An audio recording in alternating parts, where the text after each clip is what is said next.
to show you how to make Kreative Kiwi's free Merry Christmas coaster, and for that I'm using my 6x6 hoop.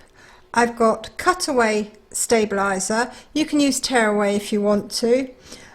I've got my fabrics and batting cut to size, a choice of threads, my pins for hooping, some scissors, obviously for trimming, they're my double curved scissors, and my squizzers, and I'll be using some masking tape or painter's tape depending on where you're from. We're going to start off by hooping our stabilizer, so I'm going to lay that over my outer hoop and place the inner hoop inside. I'm just going to push that down until such times as it's touching the table, and then I'm going to pin around the edge of my hoop because I want my stabilizer to stay nice and taut in the hoop. A lot of people get a lot of registration problems, which is where the lines don't marry up when their stabilizer moves in the hoop. So a simple way of doing it is to take a pin, and you can use any pins. I'm using T-pins, but you can use whatever you've got available, and I push it through and then bring it back round, and that acts as an anchor in my hoop. And I'm going to do that on all sides. If you're using a larger hoop, then you can add more pins down the side if you like, and that will keep it nice and firm between the two pieces of your hoop. And this is a tricky hoop, this one, because it's got slight shape to the edge. The outer ring is slightly taller than the inner ring, so it takes a bit of jiggling. But never mind, we get there in the end.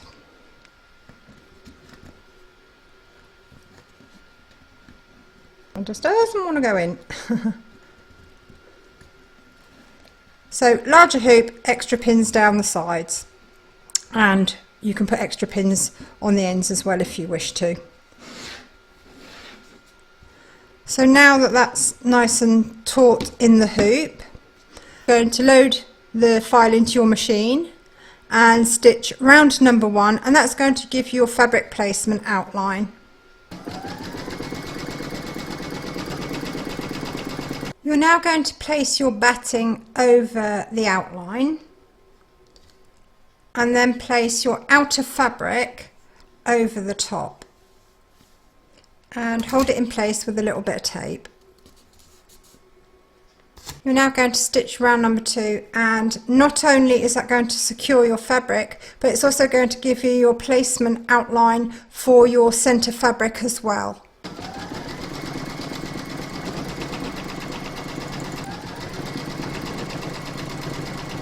We're now going to deal with the centre here. I know it's difficult to see, but I've got a centre stitch line here for this fabric, but if I place my fabric over, because this is a light colour, I can see the fabric underneath. So I'm going to remove the centre here, and then you'll be able to see where it's stitched around the edge. So I'm going to take my stitch unpicker and just put it through the fabric and create a small slit, and I'm doing that to the inside of the stitch line, and then I'm just going to slip my scissors in there and then just cut around the stitch line.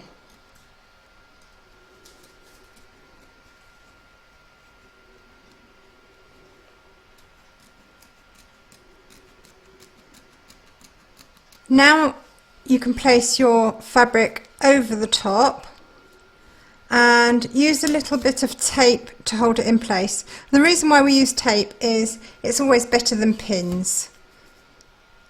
If you get pins wrong, they can damage your machine. You should always, if you are going to pin, always pin well out of the way of your stitch area. You're now going to pop that back into your machine and stitch round number 3, and that's going to secure your centre fabric.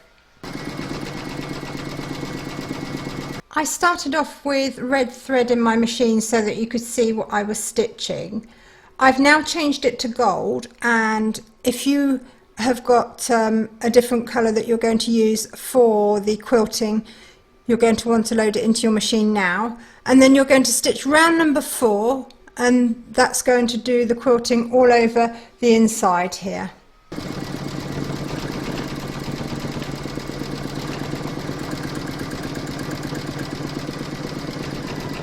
I've removed the tape from around the edge, and next we're going to remove the excess fabric from around the centre. And you want to cut close to the stitch line here, because afterwards you're going to have satin stitching going over that edge, so you don't want anything poking through.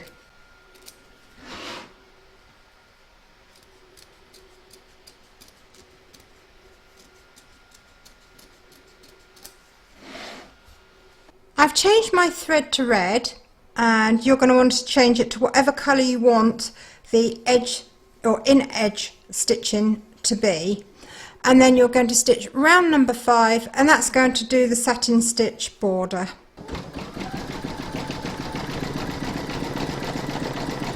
Next you're going to stitch round number 6, and that's going to do some detailing around the outer border. Now normally I would skip this with a fussy fabric because it's not going to be seen very well, but for the sake of this video I'm going to stitch it, and I've changed my thread to gold. I've changed my thread to red, so you might want to change yours to another colour, because next you're going to stitch round number 7, and that is the Merry Christmas wording in the middle of the swirly Christmas tree.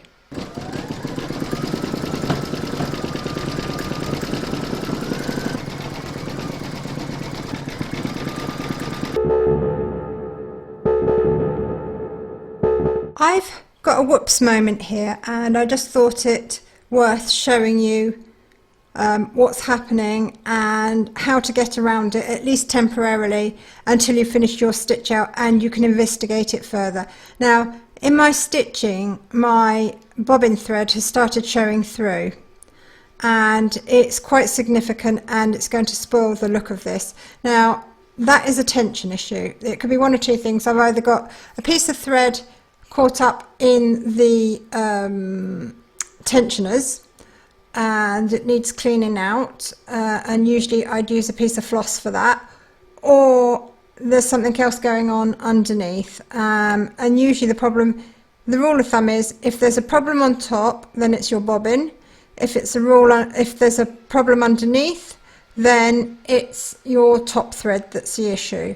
So as you can see here, it's quite significant. So just to get round this temporarily and to get me through this design, I've wound a bobbin in the matching colour of my thread, and that way when it stitches, if it shows through, it doesn't matter because you're not going to see it.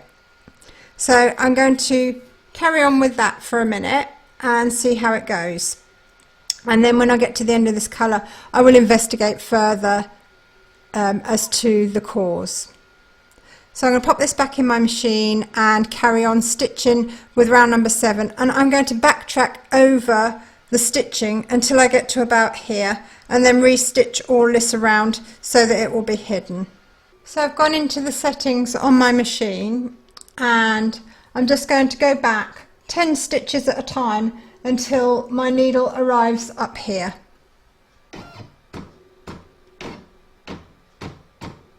And I'm now going to carry on stitching.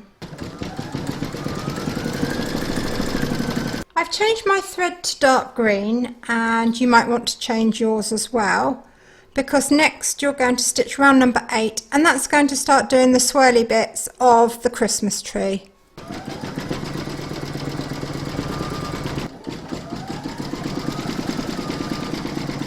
We're now going to add the envelope backing to our coaster.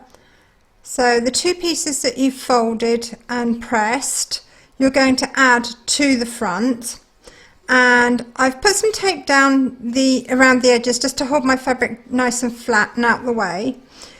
You're going to start off by placing your top one down, and I'm just lining this up to the edge with the fold to the centre of my coaster, and then the other piece will go from the bottom to the top like so, and then we're just going to tape them in place so they don't move during stitching. And I put a little bit of tape there just so that it doesn't go squiffy, and then as usual top, bottom, and I also like to add some where the two fabrics overlap, because it's very easy for your foot as it comes round to get caught either one side or the other. So I just lay that down like that, and over this side as well. Once you've done that, you're going to pop it back into your machine and stitch round number 9, and that's going to secure your backing to the front. You might want to change your thread to match your fabric, because when you turn it all inside out, where you make the, you can see round the seam, sometimes the stitching can show. So I like to use the thread that matches my main fabric.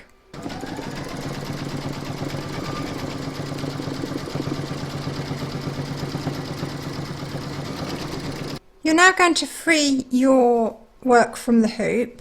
I've removed all the pins and tape from my hoop, and we can now separate it. We're now going to trim up to within a 1/4 of an inch all the way around the stitch line.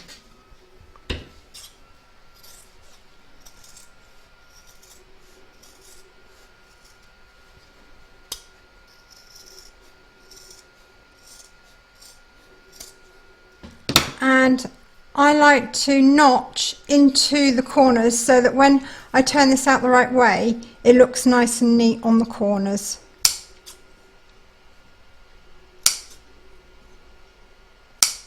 Take care though not to cut into your stitch line.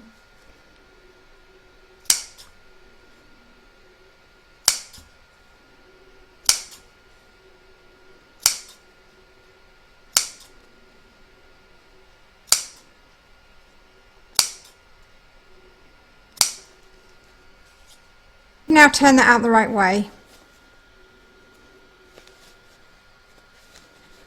And I like to roll the seams between my finger and thumbs, because I find that it makes it lay flatter.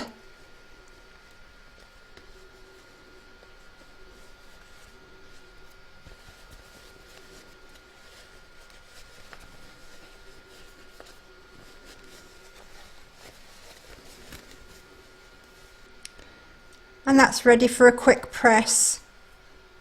And that's all pressed and finished. I hope you enjoyed this stitch along. If you did, please give me a thumbs up. Don't forget to subscribe to be notified of new videos as they're published. Do pop along to Kreative Kiwi's Facebook group. There's lots of ideas and inspiration there for everybody. And thank you very much for joining me.